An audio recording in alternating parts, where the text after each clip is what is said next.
Today we are going to study about vectors.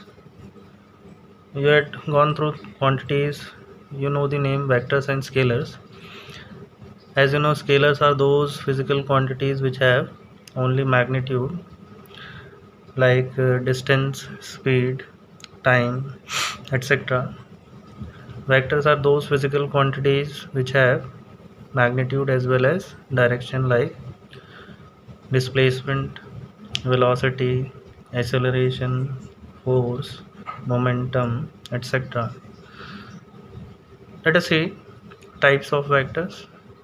We had different types of vector.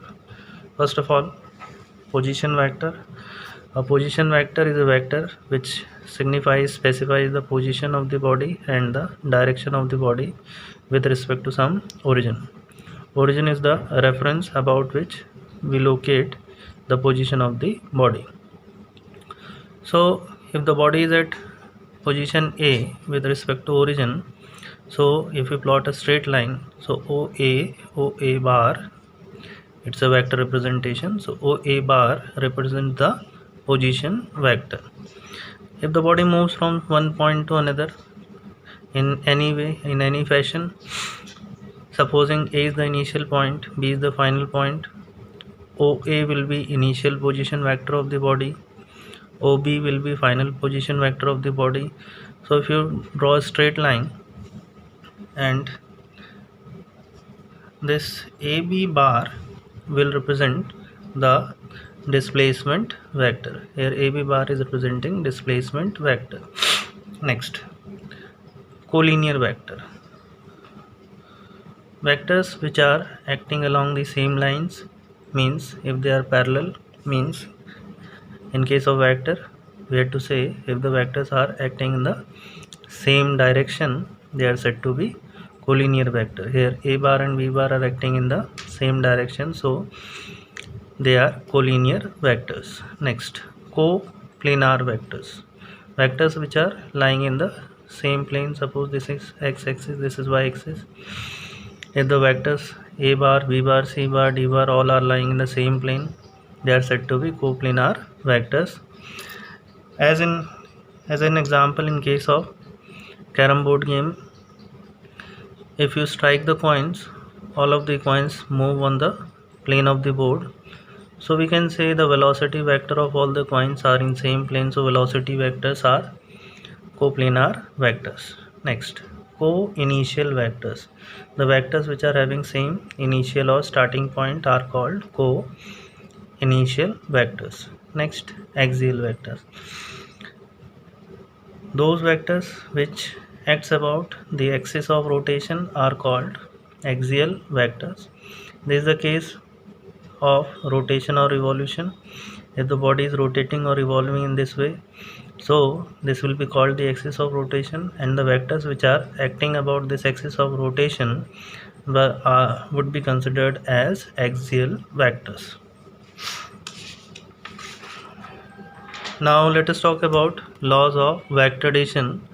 We are having these laws. First of all, it is triangle law of vector addition, which states that if two vectors can be arranged by the two sides of triangle taken in same order is of two types. One is clockwise order this way, and the other is anti-clockwise order this way. So if you are having two vectors and if you can arrange these two vectors by the two sides of triangle taken in same order, I had taken order to be anti-clockwise for A bar and B bar. So if two vectors can be arranged by the two sides of triangle taken in same order, then the resultant is the closing side of triangle taken in opposite order. The order of resultant is clockwise. So as per triangle law of vector addition, we can write R bar means resultant will be equal to A bar plus B bar. Next, parallelogram law of vector addition. According to it, if two vectors acting simultaneously on a particle or a body are represented in magnitude and direction by two adjacent sides of parallelogram. Here the two vectors are arranged by the two sides of parallelogram, adjacent sides of parallelogram, and if you complete the parallelogram, this is B bar, this is again B bar. Why? Because direction is same and magnitude means length of line is same. if this is a bar, again we can say this is a bar. So on completing the parallelogram, the resultant is completely represented in magnitude and direction by the diagonal of the parallelogram. So this is the diagonal of the parallelogram which is representing the same resultant. R bar is equal to A bar plus B bar. Again you have to focus on order also. A's order is anti-clockwise, B's order is again anti-clockwise, so R's order is clockwise. So these are the two ways to find the resultant of two vectors. Next, magnitude of resultant. In order to find the magnitude of resultant, now this is again a parallelogram consisting of two vectors p bar and q bar. If this is p bar, this is again p bar. Here it is q bar, so this is q bar. This is line, this diagonal is representing the resultant. The angle between p bar and q bar is taken to be theta. You should remember the angle between the two vectors actually the angle between their direction. So theta is angle between the two vectors p bar and q bar, and beta is the angle between the resultant and the first vector.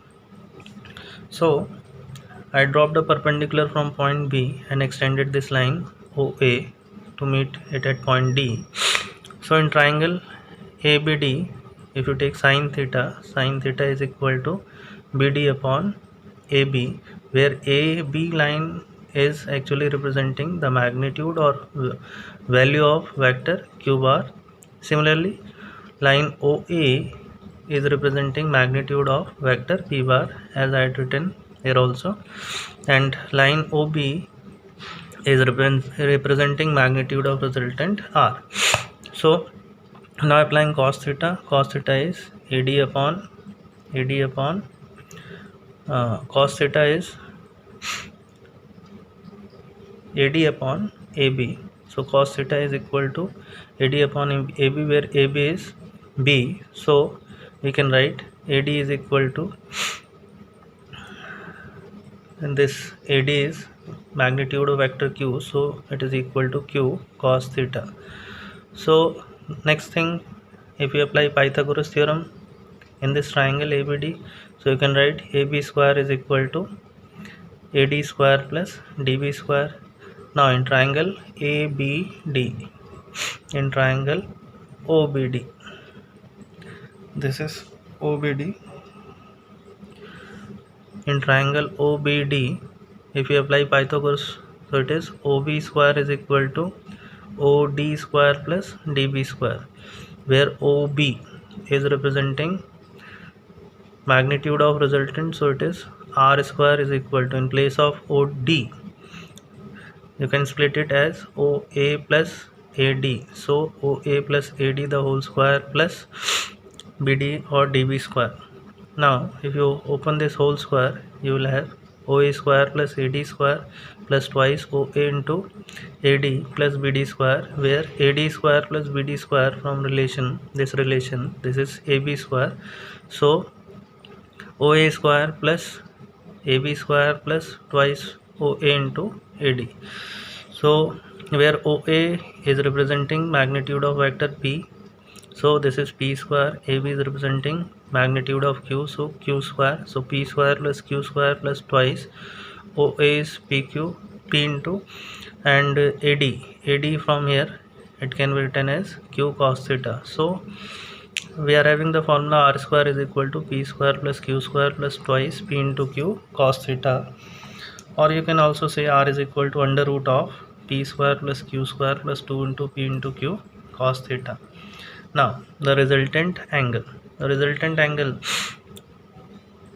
the resultant makes with the first vector, if you apply tan beta in the larger right angle triangle, again OBD, so tan beta is equal to BD upon OD. Again split OD as OA plus AD, and BD from here you can take, it is Q sin theta upon OA plus AD. OA is P and AD is Q cos theta. So tan beta is equal to Q sin theta plus P plus Q cos theta.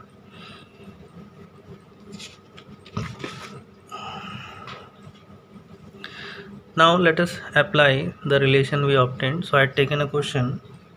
Forces of magnitude 6 Newton and 8 Newton act on a body of mass 2 kg. Find the acceleration of body if the angle between the forces is 0 degree, 90 degree and 180 degree. For 0 degree case, here we are having the two vectors having magnitude 6 Newton and 8 Newton. Apply the resultant formula. R is equal to under root of P square plus Q square plus 2 into P into Q. Cos, here the angle is 0 degree. So on solving we get under root of 196, which is equal to 14 Newton. So applying the formula, F is equal to ma. So we get A is equal to 7.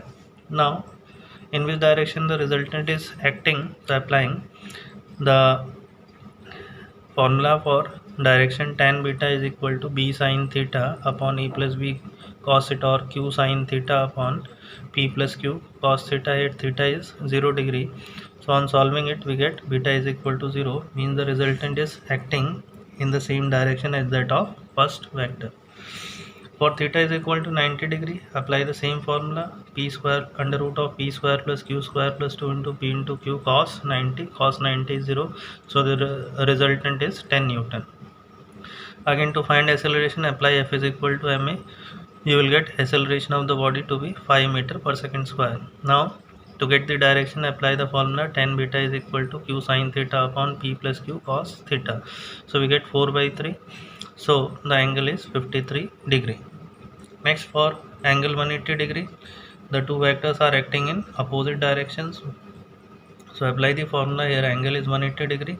On solving it, cos 180, since cos 180 is minus 1, so you are having the resultant as 2 Newton. So apply the formula, F is equal to ma. You will get acceleration to be 1 meter per second square. And to get the direction, again apply the formula for tan beta, which is q sin theta upon p plus q cos theta. Here beta we obtained to be 0 degree. So this is how to apply the formula we obtained.